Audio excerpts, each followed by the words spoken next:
shred these documents immediately after the transfer clears. Nobody can know. I already set up the shell accounts. It will look legitimate. Knowing him as I know him, and he's one of the greatest men I've ever met in my life, and my best friend, and great father to my children. A Palace insider is fed up and is now saying Sarah Ferguson wasn't just casually emailing Jeffrey Epstein. She was way closer than people think. And the wild part? The claim is that King Charles might be protecting her so the ugliest side of this whole situation never sees daylight. I've summarized it by saying it's a conspiracy of silence by some people. It must be. Common sense says somebody must have seen aspects of behavior that I would have thought visiting the various properties Epstein had, not once, not twice, but numerous times. And listen, whether you believe that or not, the timing of everything is what makes this feel insane. Because the minute Epstein-related emails resurfaced with Sarah's name in them, she quietly left the UK. Not for a cute little vacation or a quick reset. According to sources, she checked herself into the Paracelsus Recovery Clinic in Zurich, the one that reportedly costs about £13,000 a day, which is around $17,000. $17,000 per day. And she stayed there for weeks while the Epstein files were trending again. Now, as you guys probably know, Jeffrey Epstein was convicted in 2008 for offenses involving a minor. So when emails later showed Sarah Ferguson was still in contact with him after that conviction, people were shocked. Screenshots circulating show emails where Sarah allegedly begged Epstein for financial help and even wrote, "You are a legend. I really don't have the words to describe my love, gratitude for your generosity and kindness. I am at your service. Just marry me." She also reportedly called him the brother I have always wished for and arranged to visit him shortly after he was released from prison in 2009. And that wasn't just a random compliment. Emails show he stayed involved in trademark discussions, training manuals, and strategic planning well into 2010.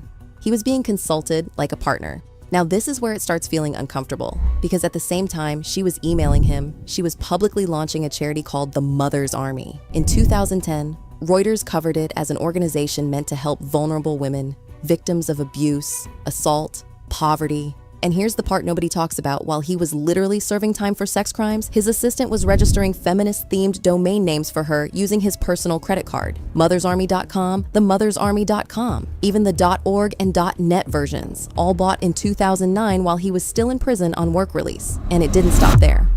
When she later wanted control of those domains back, emails show she was told she'd need to reimburse him for the registration costs, $600. That's how directly tied he was to the foundation's entire presence. And in one reported email, she asked Epstein how to structure the organization commercially. She wrote, "I need to ask you how I start the Mother's Army company so it can be commercial. Can you help me?"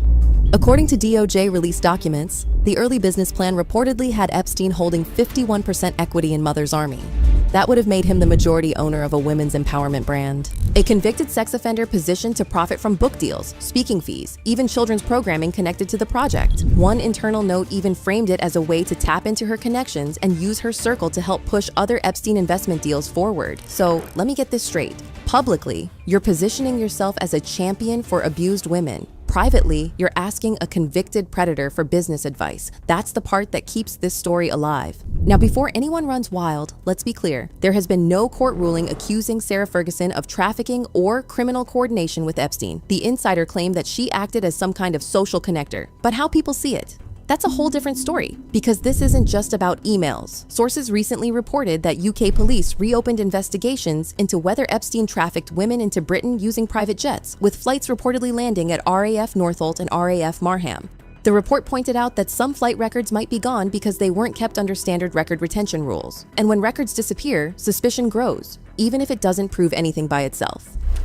Here in the UK, police are assessing information about private flights in and out of Luton and Stansted airports following the publication of the Epstein files.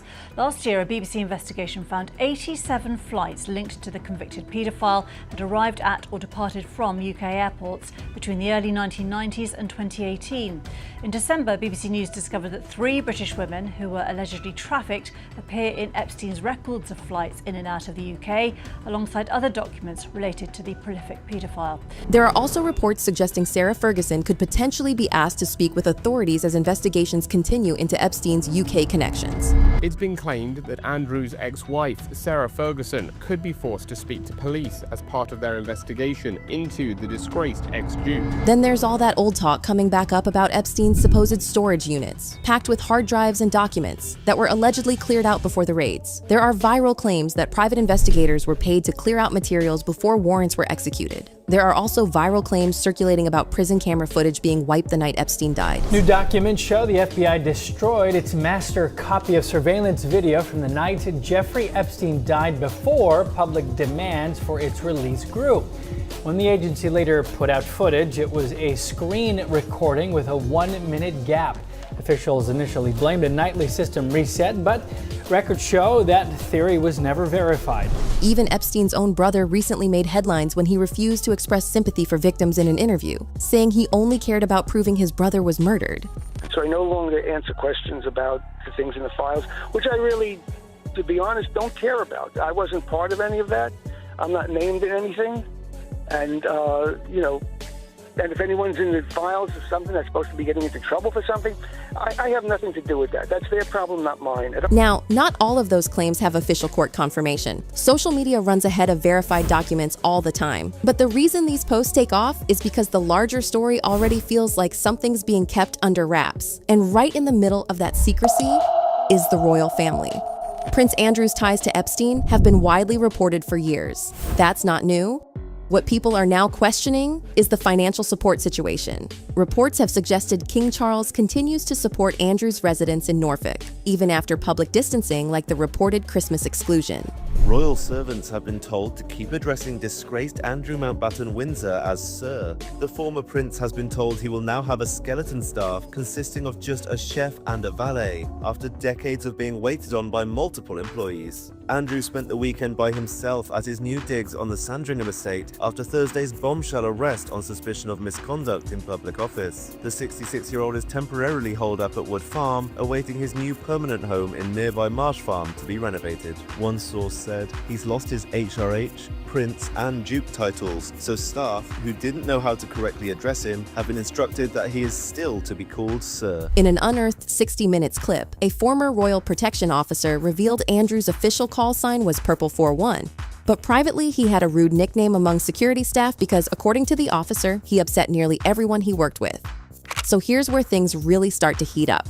If King Charles is supporting Andrew quietly, does that protection extend further? Or is this simply family loyalty in a very public storm? Because when Sarah leaves the country the moment emails resurface, when she checks into one of the most expensive clinics in the world, when she previously defended Andrew on television and dismissed Virginia Giuffre's claims as salacious, it makes it feel like there's more going on than just a coincidence. And once again, there are no official accusation in court accusing Ferguson of trafficking, but this goes beyond legal paperwork. It's about whether people can still trust her. She was still emailing him even after he was convicted. She relied on him financially. She went to see him after he got out of prison. She even started a charity for abuse victims while taking guidance from a convicted offender. And then, the moment those files went public, she quietly retreated to Switzerland. That's not something people just forget. A viral photo of Sarah Ferguson alongside Lady Victoria Hervey has also been circulating again, with critics online using harsh language and accusing certain royal-adjacent figures of protecting powerful friends. And while all of this was resurfacing, a separate viral clip showed her wearing an LGBTQ plus pride headband in a strangely edited Instagram video. Hello, hi, I'm Sarah, the Duchess of York. I am wearing a fantastic LGBTQ plus rainbow headband. People started saying she was trying to reshape her public image while older associations were coming back into focus. So now it's not even about whether she broke the law. It's about what she was actually doing in that world. Was she simply desperate and financially struggling after her divorce? Or, as the Palace Insider claims, was she positioned within elite circles in a way that served a larger machine? And if there's more going on behind the scenes that we haven't even seen yet, who benefits from keeping them buried? But here's the thing about speculation. It doesn't just pop up for no reason. It shows up when things feel unclear and nobody's being fully open. And until every document is thoroughly reviewed and every investigation is wrapped up, this story isn't going away quietly. At the center of all this, there's one simple, uncomfortable question we can't ignore. Was Sarah Ferguson just caught in the wrong friendship? Or was she closer to Epstein's world than we were ever meant to know? And if King Charles knows more than he says, Would we ever be told? Let me know what you think.